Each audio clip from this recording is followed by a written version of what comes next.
Hola, ¿cómo les va? Volvemos con las cápsulas de video para ir completando ya las clases.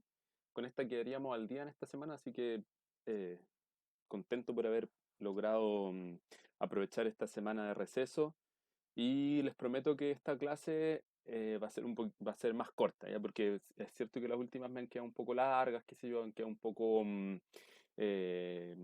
diríamos, diletantes, ¿ya? Así que voy a tratar de ser más eficiente en esta cápsula y ser un poco más breve, ¿ya? Miren, la semana pasada lo que habíamos conversado era un poco, o lo que habíamos hecho era una especie de sinopsis, ¿cierto? Una especie de pincelada sobre lo que era el cambio del siglo XVIII al siglo XIX en México, ¿eh? Y cómo hasta la guerra con Estados Unidos a mediados de la década del 40, ¿ya? Producto de la situación en Texas, ¿ya? Pero además también, ¿cierto? Por esta concepto del destino manifiesto, este sentimiento del destino manifiesto estadounidense y al mismo tiempo la incapacidad o ¿cómo decirlo? La preocupación por las disputas internas, por las luchas internas, luchas que son caudillescas, ¿cierto? Militares en muchos aspectos, en México, ¿cierto? Habían impedido que pudiera robustecerse, ¿cierto? Solidificar una institucionalidad independiente, ¿ya? Recuerden ustedes que habían la forma principal o la primera el primer gran proyecto había sido un imperio, ¿cierto? El imperio de Agustín de Iturbide, ¿ya? Y después había tomado la posta en la cabeza de la historia política mexicana el militar Antonio López de Santa Anna, ¿ya? Antonio López de Santa Anna que terminó por perder, por entregar o sencillamente por delimitar lo que eran las fronteras mexicanas con los Estados Unidos bajo la presión de la derrota en la guerra, ¿ya? Entonces ese era más o menos, creo que si no me equivoco, ahí nos habíamos quedado, ¿ya? Y precisamente ese era el punto que yo que yo quise trabajar aparte en esta cápsula, puesto que aquellos territorios, ¿cierto? Bueno, decíamos que Nuevo México, ¿ya? Había sido un espacio, un territorio eh, que había sido colonizado, ¿cierto? Por hispanos, ¿ya? Hispano-criollos, ¿cierto? Colonos hispano-criollos, ¿ya? La parte costera de California, ¿cierto? También había tenido alguna proyección de lo que eran las colonias hispanas, ¿ya? Eh, pero la gran mayoría de este territorio, ¿cierto? Era territorio donde habitaban sociedades, ¿cierto? Originarias, diríamos, ¿cierto? ¿Ya?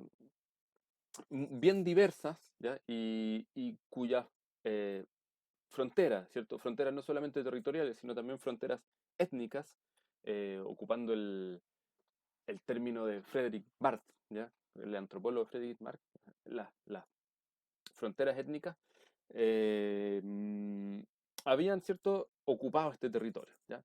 Entonces, el, me interesa señalar esto. Bueno, yo no soy especialista, pese a que es un tema que encuentro que es muy importante y muy interesante. No soy especialista y desconozco bastante bien si es que hay estudios sobre cómo fue la penetración, ya como con arqueológica, ¿cierto? Con más detalle, ¿cierto? Del espacio del norte de México, ¿cierto? De lo que hoy día es la frontera entre México y Estados Unidos, toda esa región. ¿Ya?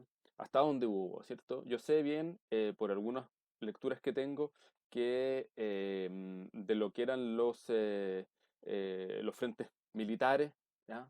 Los fuertes, habían también misiones, ¿cierto? O hubo misiones en el interior, muchas de ellas fueron abandonadas, ¿ya?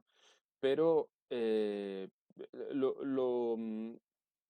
me interesa, como digo, este tema, ¿ya? De ver cómo la proyección colonial o la ocupación de las colonias hispanas del espacio, ¿cierto? Se proyecta hacia la construcción de un estado, de un territorio, ¿ah? De los estados nacionales del siglo XIX, del siglo XX. ¿Ya? ¿Por qué les digo esto? Porque, claro, es fácil hacerse una idea de los territorios, ¿cierto? Como les señalaba yo, no sé si les mostré en el mapa, ¿ya? Pero busqué en Wikipedia, ¿ya? Sí, creo que se los mostré en la cápsula anterior, el mapa que le pone, ¿cierto? Fronteras, le pone líneas, le pone rayas hasta dónde llegan el control, el dominio administrativo, el dominio soberano de el virreinato de la Nueva España, ¿ya? Pero sabemos que en la realidad nunca son así las cosas, ¿ya? Que las fronteras en Hispanoamérica nunca son líneas, sino que son más bien espacios, ¿ya? Y dentro de esos espacios hay grandes territorios, ¿cierto? Grandes vacíos en los mapas, ¿cierto? Pero que en realidad no son vacíos, ¿ya? Sino que son soberanías indígenas, ¿ya? Eso me interesa plantearlo, ¿ya? Es más o menos el fenómeno similar al que ocurre en el Chaco, ¿ya? En el Chaco septentrional, ¿ya? Cuando se lo disputan dos estados, ¿cierto? Bolivia por una parte y Paraguay por otra, ¿ya? Están peleando por inscribir un espacio dentro de un mapa, ¿cierto? De un mapa que refleja el territorio nacional, pero ahí existen eh, gente, existen pueblos, existen sociedades, existen economías, ¿ya? Y es lo mismo que ocurre, por ejemplo, qué sé yo, en la parte de Atacama, ¿cierto? Que nominalmente, ¿cierto? Claro, hay algunos, está el puerto de Iquique, que es peruano, el puerto de Arica, que es peruano, en la primera mitad del siglo XIX, ¿ya? Pero hacia la proyección hacia el interior no es, digamos, no hay proyección hacia el interior por parte de la soberanía colonial, ya sea, en este caso republicana, ¿ya? ¿Qué decir de lo que es la Pampa, ¿cierto? La Pampa que hoy día es Argentina, ¿ya? O incluso el Gulumapu, ¿ya? O la Araucanía, son territorios que, bueno, ahí hay diferencias, hay algunas diferencias, ¿cierto? Interesantes, o algunas particularidades más bien interesantes, pero forman parte del mismo fenómeno, ¿ya? Vale decir, espacios que nosotros, desde hoy en día, ¿cierto? O desde que fueron anexados, desde que fueron colonizados por los países, se contemplan como algo que, digamos, como el territorio histórico de estos países, ¿ya? Entonces México siente que desarrolla, después de la guerra con Estados Unidos, ¿ya? Desarrolla esta idea de que el territorio histórico de México, ¿cierto? Fue amputado por los Estados Unidos, ¿ya? Déjenme, les voy a leer dos citas, ¿ya? Denme un segundo. Ya, les voy a leer dos citas. Una de este libro, Pekka Amalainen, El Imperio Comanche, ¿ya? De un libro bien, no sé si lo alcanzan a ver bien influyente. ¿Se ve bien o no? Estoy como siendo tapado por el... Ahí, ahí sí. Eh, Pekka Amalainen, ¿ya? El Imperio Comanche. Este es un libro bien influyente para todos los estudios sobre política de los pueblos originarios, ¿cierto? Sobre todo aquellos que tuvieron periodos largos de independencia, se les llama, ¿cierto? A mí me gusta llamarlos o prefiero llamarlos, ¿cierto? Que tuvieron soberanía sobre un amplio territorio, ¿ya? Y en este caso se habla sobre este complejo Comanche, ¿ya? Que ocupa un territorio bien grande, ¿cierto? Entre lo que es Estados Unidos centro-sur y lo que es el centro-norte de México actualmente, ¿ya? Y además, bueno, forma parte también dentro de este libro, ¿cierto? El de P.K. Malainen forma parte importante de lo que son las sociedades montadas, ¿cierto? Las sociedades a caballo, y es un peldaño también dentro de lo que sería el conocimiento de esta región y de estas culturas, ¿ya? Les voy a mostrar la fotografía porque no, un grabado, ¿cierto? Dice, la Plaza Militar de San Antonio, Texas, ¿ya? Un grabado en acero por James Smiley, ¿ya? de un dibujo de Arthur Scott. Esa es la descripción de la lámina que les estoy mostrando ahora. ¿Ya? Dice, antes de la anexión estadounidense de Texas en 1845, San Antonio, ¿ya?, decayó por décadas en un virtual vasallaje tributario bajo el Imperio Comanche. Esta imagen viene de un informe que fue entregado en el Departamento del Interior, al Departamento del Interior de los Estados Unidos. ¿Ya? Pero eso es lo que me interesa. ¿Ya? Antes de la anexión de Texas por los Estados Unidos en 1845, San Antonio, Texas, ¿cierto? Una de las ciudades más importantes de aquel estado, ¿cierto? Decayó por décadas en un virtual vasallaje tributario bajo el Imperio Comanche. ¿Ya? Vale decir, estaban sujetos a los vaivenes, ¿cierto?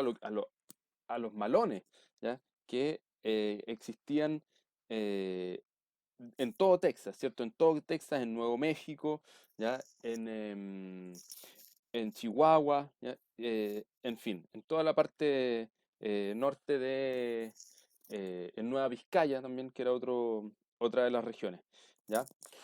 Em, Aquí les voy a mostrar un mapa, ¿cierto? Ojalá que se alcance a ver un poco más nítido de lo que el autor Amalainen, ¿cierto?, considera que fueron los espacios en que los jinetes, ¿cierto?, o los grupos de jinetes comanche recorrieron, ¿ya?, en distintos periodos, ¿ya? En más clarito, ¿cierto?, es el espacio ampliado, ¿cierto?, que ocurrió a mediados de la década a mediados del siglo XIX, ¿ya? Vale decir, justo en el momento en el cual tiene lugar la guerra entre México y Estados Unidos, ¿ya? Dice aquí Amalainen, se lo voy a leer de nuevo, ¿ya? Em, los comanches y los tejanos se encontraban en consejos frecuentes para forjar nuevos arreglos geopolíticos que podrían, ¿cierto? Eh, cómo se dice? Meet the ends, ¿ah? Podrían aunar las voluntades en su naciente alianza. Mope Chucope, que es el nombre de un jefe, ¿cierto? Prometió ejercer su poder para prevenir a los Wichitas, que es un nombre de una de las tribus, ¿cierto? Para saquear, ¿ya?, para maloquear en Texas, y sugirió una nueva política hacia los Lipan, que es otra tribu, ¿cierto?, cuya presencia cerca de San Antonio arrastró a las bandas de guerra comanche bajo la línea de frontera. Todos los Lipans debían moverse hacia el norte en la Comanchería. ¿Ya? Este término es bien interesante, ¿cierto? El término de la Comanchería. ¿Ya? Incluso el historiador, eh, ¿cómo se llama? El historiador eh, Fernando Pairicán, ¿cierto? El año pasado que hizo unas charlas hablaba de la mapuchería, ¿cierto? Bueno, a mí me parece que es un poco estirar demasiado el concepto, pero es bien interesante concebirlo así, ¿cierto? Bueno, dice, todos los Lipán deberían moverse al norte, hacia la Comanchería, donde vivirían bajo el control comanche. Los oficiales de Texas, en cambio, entregarían pasaportes que permitirían a las partidas de guerra comanche viajar sin disturbios a través de Texas hacia México. Cuando los Estados Unidos y Texas se movieron hacia la anexión en el invierno de 1844 y 1845, la cuestión comanche se alargó en un proceso, ¿ya? Se perdió en un largo proceso. Los condados del este de la República votaron por la anexión en buena medida porque esperaban que la Armada norteamericana neutralizaría a los comanches y los expulsaría del Estado. ¿Ya? Ese entonces es bien, ese es un punto que no nos dicen, ¿cierto? Que no nos dice esta historia nacional mexicana, ¿ya? Que la anexión voluntaria de Texas a la Unión estadounidense, ¿cierto? También es eh, producto de la presión que ejercen las malocas, eh, permítanme la palabra maloca, no es malocas, aquí hablan de raid, ¿ya? La palabra en inglés, las malocas comanches, ¿cierto? En Texas, ¿ya? Eh, entonces, con esto ya termino la cita. Incluso en mayo de 1846, 3 meses después de la transferencia formal de la autoridad eh, de la República hacia el nuevo fundado Estado, los delegados de Estados Unidos firmaron un tratado con los comanches, pidiéndoles que continuaran con la distribución de regalos en Texas. En junio, una comisión comanche, liderada por el jefe Santa Ana, tenía el mismo nombre del, del militar mexicano, ¿cierto? Visitó Washington y el año siguiente el gobernador de Texas, James Pinckney Henderson, ratificó la frontera, estableciendo una zona neutral 30 millas por sobre los asentamientos más al norte del estado. ¿Ya? Un poco larga la cita, un poco tupida, ¿cierto? Mi traducción instantánea del inglés, pero es para señalarles, ¿cierto?, que este perfil, ¿ah?, de las relaciones entre tejanos y comanches, entre mexicanos y comanches y entre estadounidenses y comanches, ¿ya? Son sumamente complejos, ¿ya? Son historias que tienen poca ventilación, poca salida, poco estudio, ¿ya? Ahora, últimamente, ¿cierto? Se está haciendo un poco más de reparo en ella, ¿cierto? Y se le está dando mucha más, se le está dando más justicia histórica a estos procesos también, ¿cierto? Que habían quedado debajo de la mesa y se veía esto como una guerra entre dos estados, entre dos ejércitos nacionales, ¿ya? Que lo es, ¿cierto? Pero esas guerras entre estados, ya lo entenderán ustedes, ¿cierto? Esconden otras relaciones, otras guerras, ¿ya? Esconden también guerras internas entre las mismas tribus comanches, ¿ya? O indígenas, dependiendo la zona, ¿ya? Déjenme leerles, déjenme leerles. Bueno, dentro de esta tendencia abierta por Pekka Amalainen trabaja en Inglaterra, ¿cierto? Pero él es de origen finlandés, ¿ya? Y hay otro autor, Jan Lati, ¿ya?, que también es finlandés, ¿ya?, que escribió esto, Las guerras por el imperio, ¿ya? Wars for Empire. Y los apaches, los Estados Unidos y eh, las fronteras del sudoeste, ¿ya? O sea, vale decir, estamos pasándonos para el otro lado, ¿ya? Entonces, es un libro que tiene, eh, este libro más bien se enfoca en lo que es la cultura guerrera norteamericana, ¿ya? Y cómo se vincula con las sociedades apache, ¿ya? Que son otros grupos, ¿ya? Que tienen otras, son culturalmente distintos, ¿cierto? Ocupan otro territorio, ¿ya?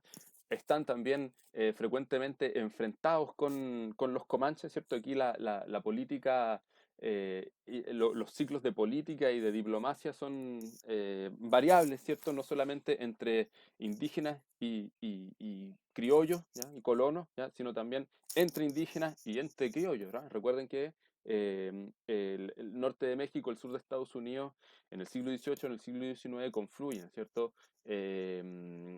Colonos franceses de Luisiana, colonos hispanos, ¿cierto? De todos los estados del norte de México y también colonos británicos, ¿ya? Entonces es una cuestión, es un hierro candente ese lugar, ¿cierto? Que además vive mucha gente que no es colona, sino que son originarios, ¿ya? Déjenme leerles entonces una cita que me parece bien interesante, ¿ya? Em, ya, aquí está.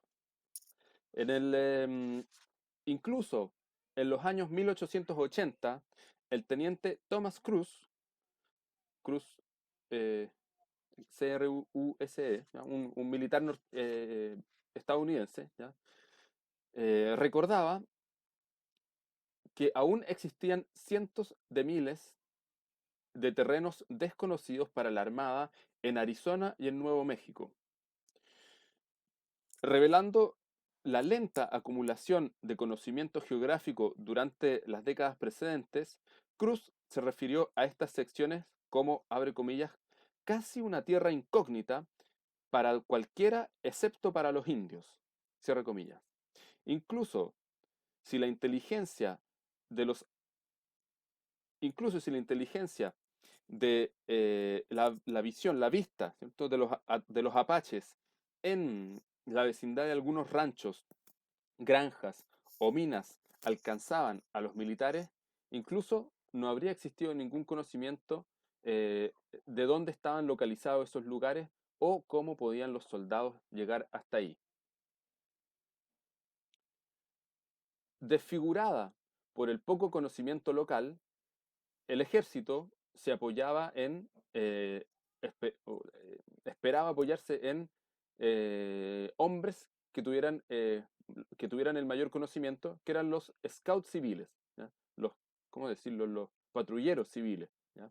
Estos eran hombres de mucha competencia y mucho bagaje, incluyendo hispanos locales, hombres indígenas y cazadores blancos, ¿ya? Em, Comerciantes y otros que se presumía poseen algún tipo de familiaridad con la frontera.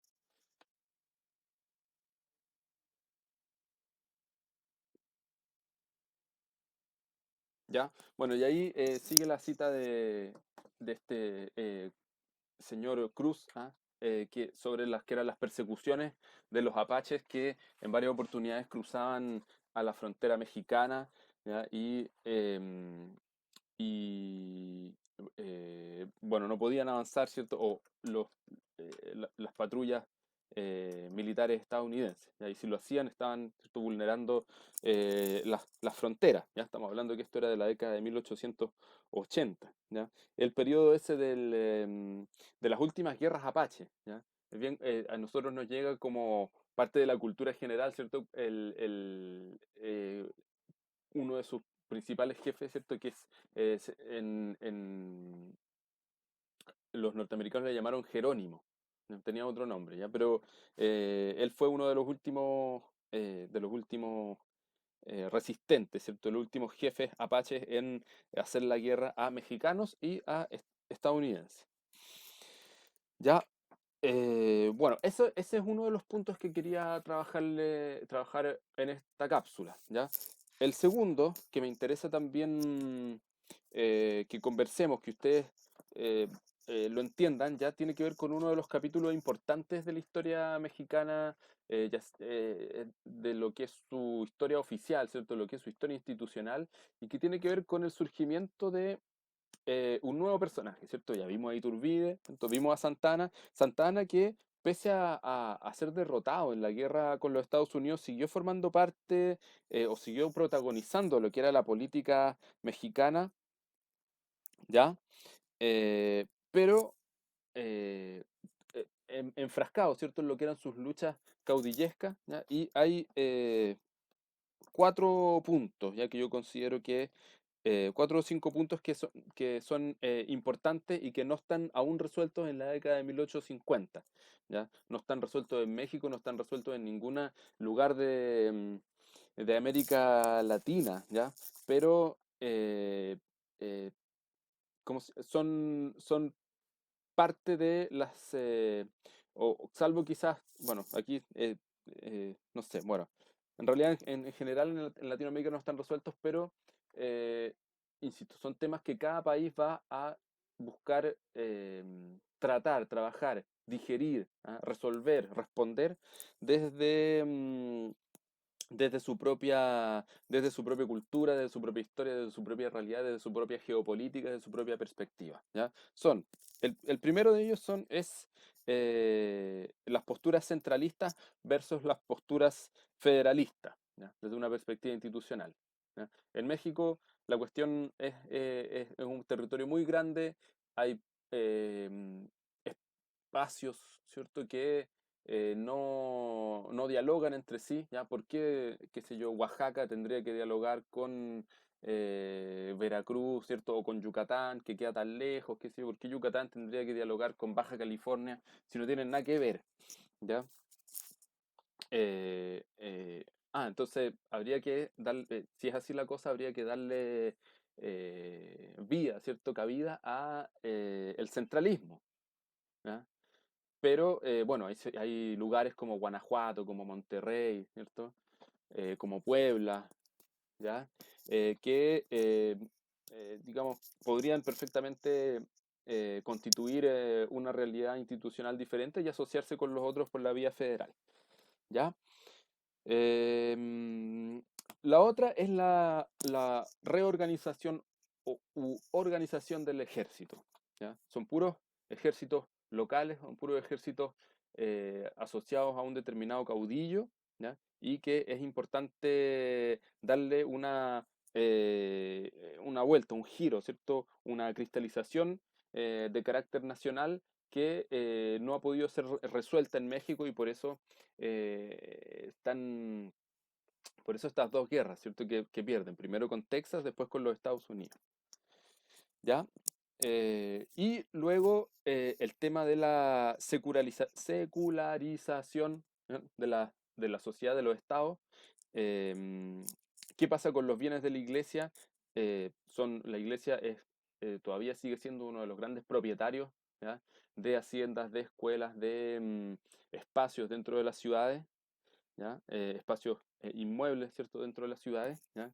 Y además están los fueros de la iglesia, ¿ya? O sea, los fueros, vale decir, los sacerdotes, ¿ya? O los miembros de la iglesia no acuden a los tribunales civiles, no están sujetos, ¿cierto?, a la justicia civil porque ellos tienen sus propios tribunales, ¿ya? Y así las cosas entonces operan en México, ¿ya?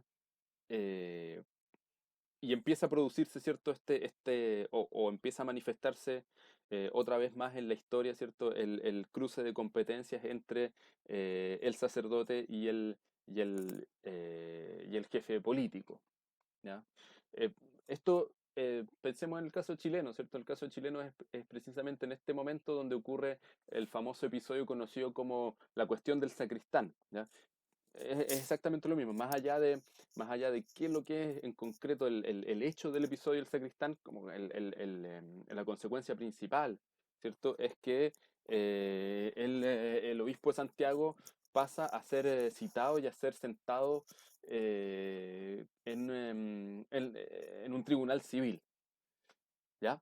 Entonces ese va a ser uno de los grandes dilemas no resueltos. Obviamente aquí y las tendencias políticas de la época eh, eh, que, se, que las nombramos como las luchas entre los liberales y conservadores, pero tienen que ver, ¿cierto?, o mejor dicho, se impregnan estas disputas ideológicas en todos estos puntos que yo les he ido señalando. ¿Ya? Entonces, en la década del 50, ¿ya? Cuando ya definitivamente desaparece del escenario político Antonio López de Santa Anna, surge una figura bien importante, señera, ¿cierto? Un prócer, un padre de la patria en México, que es Benito Juárez, ¿ya? Y Benito Juárez es una especie es un caso bien especial, ¿ya? ¿Por qué razón? Porque Benito Juárez, en primer lugar, no forma parte de las élites mexicanas, ¿ya? Benito Juárez es un indio oaxaqueño, ¿ya? Que al parecer era muy talentoso, muy brillante, desde niño siempre lo fue, ¿ya? Entonces, al principio, bueno, como gran parte de la población indígena, ¿cierto? Su primera aproximación hacia lo que es la educación, la formación cultural, está vinculada con los misioneros, con los sacerdotes, ¿ya? Y Benito Juárez entonces al principio sigue las sendas, ¿sí?, de los padres que lo formaron, pero en algún momento cambia de rumbo y se dedica a estudiar leyes y se convierte en un abogado y en un político. ¿Ya? Entonces, por lo tanto, es la historia es el ejemplo mismo de la meritocracia total, este Benito Juárez, ¿ya? Y por otra parte, Benito Juárez representa también un quiebre entre lo que son los políticos de la primera mitad del siglo XIX, que son aquellos que estuvieron implicados en las guerras de independencia, ¿cierto? Los procesos de independencia, ¿ya? Eh, Benito Juárez ya no tiene, ya como figura política, no tiene absolutamente nada que ver con la independencia. Él no participó, él me parece que nació el año 1806 o 1804, ¿cierto? Por lo tanto, toda su carrera, ¿cierto? Todo eh, su tiempo, ¿ya? Ocurre cuando ya la independencia es un momento, ¿cierto? Un momento del pasado, ¿ya? Es un hecho del pasado. Bueno, eh, este abogado talentoso, meritocrático, indio, ¿ah? Benito Juárez, fue eh, presidente de la República entre el año 58 y el año 72, ¿ya? Al principio no accede al poder diplomáticamente, perdón, democráticamente, sino es designado, ¿ya? Por un grupo de gente que lo apoya, ¿ya? La gran mayoría de sus apoyos políticos sí formaban parte de la nobleza en México, ¿ya? Benito Juárez era parte de la masonería, ¿ya? Por lo tanto ahí también tenía mucha salida, ¿cierto? O mucho apoyo, ¿ya? Y para empujar adelante sus proyectos y su gobierno, ¿ya? Se dice que, bueno, en, tuvo como grandes opositores a la iglesia, ¿ya? Eh, de hecho, decretó la separación de la iglesia con el Estado, ¿ya? Estamos hablando de la década del 60, 1860, en México, que es un país, bueno, como en la gran mayoría de Latinoamérica, pero en particular en México, donde el fervor religioso, ¿cierto? En las clases populares es muy poderoso, ¿ah? Es un motor muy poderoso de acción social, de acción política, ¿ya? Entonces enfrentarse a la iglesia era tirarse era un riesgo, arrojarse a un vacío, ¿cierto? Era un riesgo mayor, ¿ya? Y también al ejército, ¿ya? Que era controlado, ¿cierto? O manipulado por sus opositores políticos que eran los conservadores, ¿ya? Estos enfrentamientos se conocen como la Guerra de Reforma, ¿ya? Y es bien interesante porque, bueno, yo no sé por qué le llaman guerra de reforma, no tengo idea, por qué razón se le pone ese nombre, pero es muy elocuente el hecho que se llame así porque, como les digo, Benito Juárez ya no está preocupado de construir una institución sobre los despojos, ¿cierto? Sobre las ruinas del Estado colonial, sino él está por construir un país nuevo, ¿cierto? Una institución republicana nueva, ¿ya? Hay muchas leyes, ¿cierto? Que son, insisto, son leyes propias de la época que tarde o temprano se empiezan a dictar en todos los países de América Latina, ¿ya? Pero el Benito Juárez, ¿cierto? Concentra un poco lo que en otros países fue un proceso más dilatado, ¿ya? Decía yo, la separación de la iglesia y el Estado, ¿ya? La ley de matrimonio civil, la ley de educación laica y libertad de culto, el registro civil y los cementerios laicos, ¿ya? Todas estas, como les digo, ustedes conocen que estas leyes también se promulgaron en Chile en algún momento, ¿ya? Pero eh, tiempo después, ¿cierto? No en la década del 60 como ocurrió en el México de Benito Juárez. Ya, parte también de las guerras de reforma, ¿cierto? Yo les mencionaba, ¿cierto?, que Benito Juárez había vendido a los Estados Unidos un territorio de la Mesilla porque necesitaba financiar el funcionamiento del Estado, ¿cierto? La administración del Estado, que era algo que arrastraba un déficit desde eterno en México, ¿ya? Entonces, eh, Benito Juárez vende el territorio de la Mesilla, pero además también deja de pagar la deuda, aparte de sus acreedores, como son Inglaterra, España y Francia, ¿ya? Entonces, obviamente tenía que financiar lo que eran si se iba a enfrentar con la iglesia, si se iba a enfrentar con el ejército, tenía que, ¿cierto? Em, eh, Reubicar, ¿cierto? Los recursos, ¿ya? Y eso significó que dejara de pagar la deuda. Entonces, se organizó en Europa una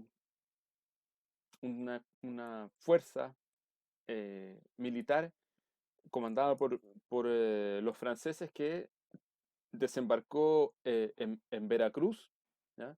Y su propósito era derrocar a Juárez, ¿ya? Con el objeto de que se restableciera el pago de la deuda, ¿ya? Pero esta fuerza francesa ¿ya? Tuvo muy buena acogida por parte de los conservadores, ¿ya? Quienes se asociaron, ¿ya? Con este ejército, ¿cierto? Con estos militares franceses y emprendieron una invasión, ¿cierto? Se tomaron Ciudad de México y estuvieron 5 años ahí los mexicanos, ¿ya? ¿Por qué? Porque la- los intereses conservadores veían representados su fuerza militar en estos destacamentos franceses que habían invadido el territorio. ¿Ya? Eh, Finalmente, bueno, Benito Juárez logra, este es también uno de sus grandes o hitos históricos por los cuales es conocido, ¿ya? Logra imponerse, ¿ya? Logra rearticularse en el norte y acabar con esta fuerza invasora francesa y termina fusilando a quien era la cabeza política de esta fuerza, que era un miembro de la familia real de los Habsburgo, ¿ya? Maximiliano, y que fue fusilado por las fuerzas de Benito Juárez, ¿ya? Entonces el fusilamiento de Maximiliano eh, es una señal bien importante eh, en el sentido que, bueno, no vamos a tolerar la intromisión de las potencias colonialistas europeas en los países latinoamericanos, es una señal de eso, ¿cierto? Podemos, en segundo lugar, podemos, ¿cierto? Fusilar a un miembro de la realeza, ¿cierto? Por más que la diplomacia nos pida que le salvemos la vida, ¿cierto? Y también estas guerras de reforma y su prolongación en lo que es la expulsión de la fuerza francesa significa una búsqueda, o por lo menos en lo que son los discursos de Benito Juárez, ¿ya? En lo que son sus políticas, una tendencia efectiva hacia la pacificación del país, ¿ya? Que dejemos de una vez por todas de lado los conflictos armados, ¿ya? Y nos dediquemos a construir país, ¿ya? Ese va a ser el gobierno de Benito Juárez, dicho así rápidamente, dicho apuradamente, ¿ya? No quise ahondar un poquito tanto porque esto está siendo trabajado por uno de los grupos, ¿cierto? Que están haciendo la ficha bibliográfica. Y después, ¿qué viene después que viene después de Benito Juárez en México? Viene el gran periodo modernizador encarnado por el líder, un militar juarista, ¿cierto? Pero que después se convierte en un gran dictador que se llama Porfirio Díaz, ¿ya? Eh, eh, pero Porfirio Díaz es un periodo, el Porfiriato, se llama le dan, los gobiernos de Porfirio Díaz dan nombre a un periodo en la historia de México que se llama el Porfiriato, y que es donde se fragua, ¿cierto? Es el antecedente y es la causa y es el caldo en el cual se cuece la Revolución Mexicana en 1910. Eso lo vamos a trabajar, yo creo, en la clase sincrónica, porque eso lo vamos a conectar también con la lectura que van a tener que hacer para la prueba, ¿ya? De la Revolución Mexicana. Y, y como les decía, ¿cierto? El tema del porfiriato, como una pincelada, ¿cierto? Al igual que eh, todas estas leyes, todas modernizadoras, ¿ya? Que sobre todo tenían que ver con sacarse a la iglesia de encima a la hora de tomar decisiones políticas y de organizar el país, ¿no? Ocurrieron en México con Benito Juárez, pero ocurrieron también en otros lugares de Latinoamérica, ¿cierto? Es porque estamos hablando de una ola histórica, ¿cierto? De un momento en el cual ocurrían este tipo de cosas, ¿ya? Más temprano, más tarde, pero en todos lugares termina ocurriendo, ¿ya? El gobierno de Porfirio Díaz, claro, va a tener también un perfil similar desde esa perspectiva, ¿ya? Puesto que las grandes eh, logros, ¿cierto? Eh, que, que tiene que ver sobre todo en el caso de Porfirio Díaz con el saneamiento de las finanzas, por un lado, y el otro, la construcción de las vías férreas, ¿ya? En México, ¿ya? La expansión de la vía férrea más que la construcción eh, es parte de las características del porfiriato, ¿ya? Pero que, al igual que en el resto de Latinoamérica, también ocurrió en otros lugares. Ya ocurrió en Argentina, ocurrió en Chile, ocurrió en Colombia, ¿ya? En casi todos los lugares tuvo lugar, bueno, en los Estados Unidos, ¿cierto? En esto, más tarde o más temprano, ¿cierto? La construcción de las vías férreas y la conexión del país, ¿cierto? Esto que les mencioné yo en un principio, ¿cierto? Que, pucha, que Veracruz no tenía vinculación con eh, qué sé yo, con Sonora, con Guerrero, ¿ya? Bueno, ahora sí van a empezar a tenerla, ¿ya? Entonces ahora sí va a ser viable el establecimiento de un Estado federal, ¿ya? Bueno, lo vamos a ver esto más en detalle para la clase sincrónica que ojalá podamos tener esta semana que viene y cerrar ya de frente el tema de México y podamos pasar a los últimos que nos van quedando, ¿cierto? Que les había mencionado yo que íbamos a trabajar Argentina, ¿ya? El nacimiento del irigoyenismo, bueno, el irigoyenismo y el nacimiento del peronismo, y después también nos vamos a tirar como último tema, creo yo, en virtud de las semanas que nos quedan, nos vamos a tirar a lo que es la política o la historia política y económica de Centroamérica en el siglo XX, ¿ya? Ahí vamos a ver temas como el Canal de Panamá, ¿cierto? ¿Qué significa el Canal de Panamá? ¿Cómo se construye? ¿Por qué se construye? ¿Qué implicancias geopolíticas tiene? ¿Ya? Vamos a ir viendo, ¿cierto? Qué es lo que pasa en Nicaragua, ¿ya? Que es un país bien interesante, bien llamativo respecto a, a las tendencias políticas que se desarrollan, ¿ya? Cómo las dictaduras, ¿cierto? Aristocráticas de los Somoza, ¿cierto? Em, alimentan las agrupaciones subversivas que finalmente terminan alcanzando el poder por la vía de las guerras de guerrilla, ¿ya? Y que después, eh, eh, tiempo después, en la actualidad, se convierten en las propias dictaduras, ¿cierto? Em, en fin, bueno, eso lo vamos a trabajar como último gran tema, ¿ya? Les voy a pedir que si alcanzan a ver este video antes de la próxima clase sincrónica, por favor me hagan saber, me hagan ver si es que existe algún episodio, algún capítulo de la historia de Latinoamérica del siglo XX que les gustaría que viéramos, por muy someramente que fuese, para incorporarlo dentro del cierre del curso. ¿Ya?